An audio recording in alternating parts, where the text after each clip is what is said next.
একটা বয়সের পর চারিদিকে তাকালে না মনে হয় কেউ আপনজন নাই। সব কিছু হাহাকার মনে হয়। মনে হয় নিঃসঙ্গতা আমাকে ঘিরে রেখেছে। বড়ই নিঃসঙ্গ আমি। আমার মতো হয়তো যাদের বয়স 40 বা 30-এর পর থেকে তারা এরকমটাই ভাবছেন বা জানেন, বুঝেন। আসলেই আমাদের 40 যখন বয়স হয়, 40 বছরটা না কেমন জানি খুব অদ্ভুত।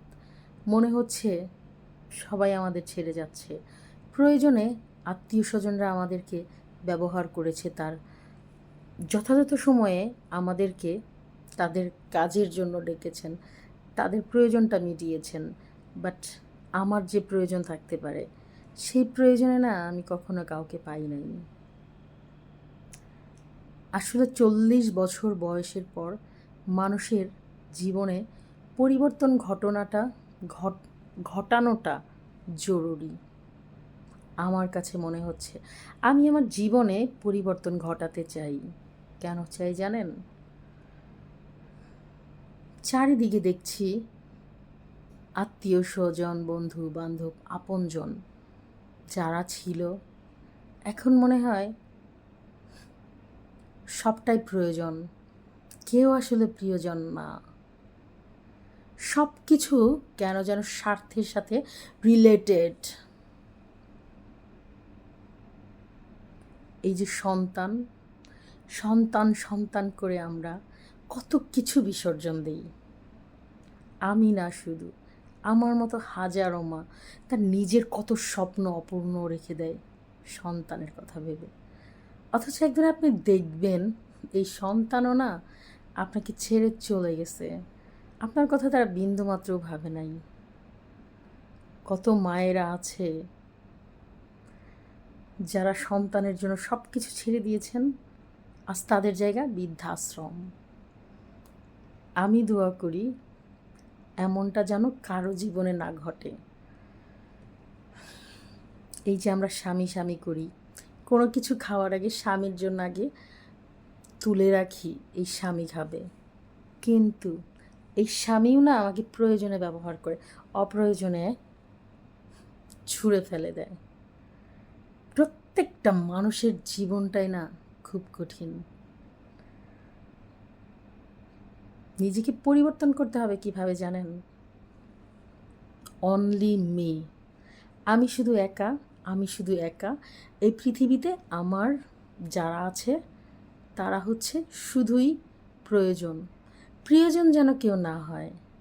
যখনই আপনার প্রিয়জন বেড়ে যাবে, তখনই আপনার মনে রাখতে হবে আপনার জীবনে দুঃসময় চলে আসছে, কোনো সুসময় নাই।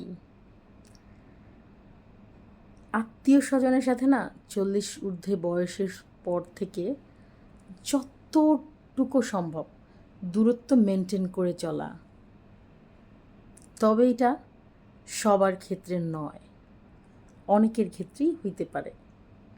তবে আমি জানি আমার সাথে অনেকেই সহমত থাকবেন। এক একজনের সমস্যা এক এক রকম, এক একজনের পরিবার এক এক রকম।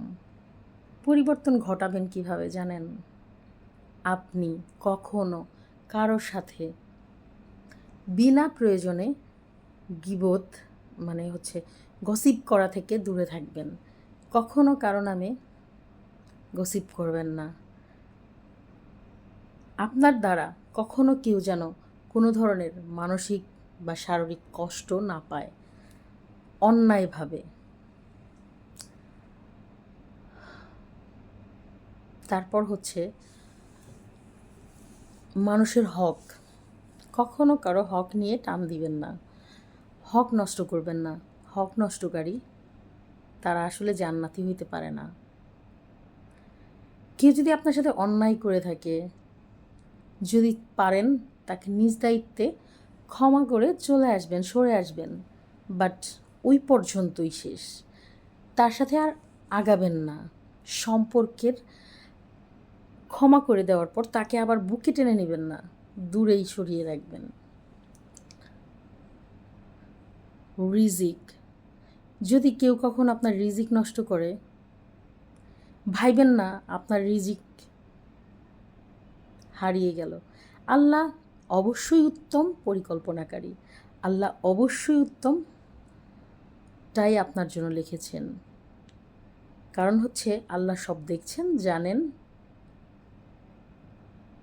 এবং শুনেন। প্রত্যেকটা কথা আমাদের লেখা হয়ে যাচ্ছে। মানুষের পরিবর্তন যে শুধুমাত্র নিজেকে গোপন করে তেমনটা না। পরিবর্তনের অনেক ধরনের পথ আছে। পরিবর্তনের পথ হচ্ছে নিজেকে অন্যদের সাথে অনেক বেশি না মিলিয়ে ফেলা।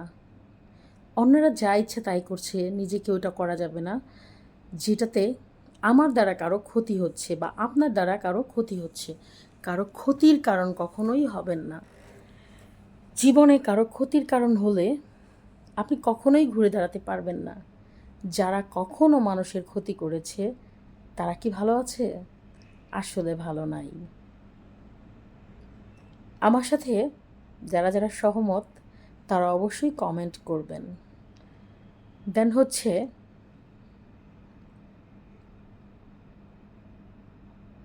জালিয়াতি, এটাও করবেন না। মানুষ আসলে বোকা মানুষগুলো যখন চালাক হয়ে যায় তখন কিন্তু বোকাদের আর ঠকানো যায় না। চালাক না, বুদ্ধিমান।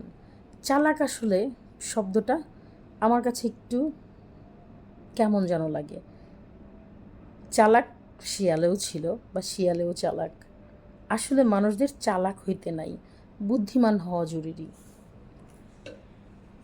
তো আপনার বুদ্ধি দিয়ে আপনি যদি পারেন মানুষের সহযোগিতা করেন, উপকার করেন, না হলে আপনার বুদ্ধি দ্বারা যেন কারো ক্ষতি না হয়।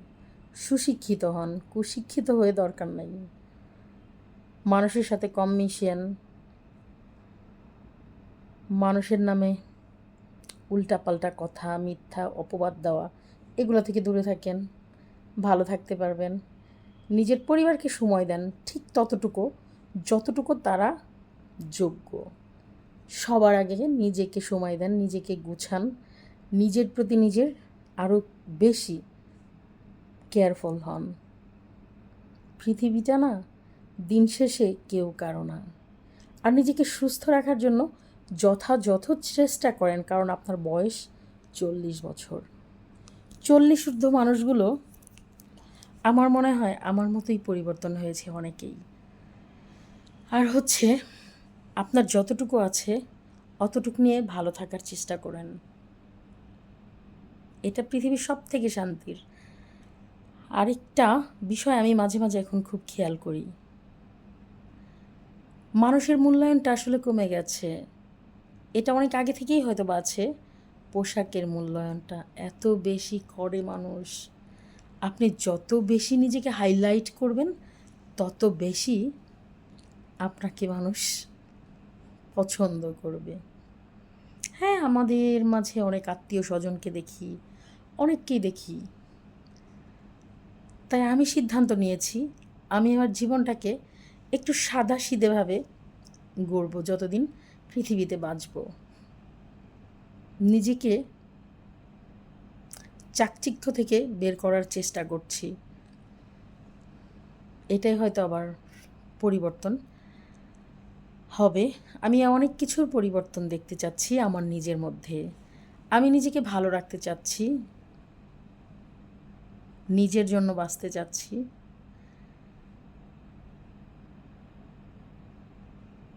জীবন আসলেই সুন্দর যদি আপনি উপভোগ করতে পারেন। Life is beautiful.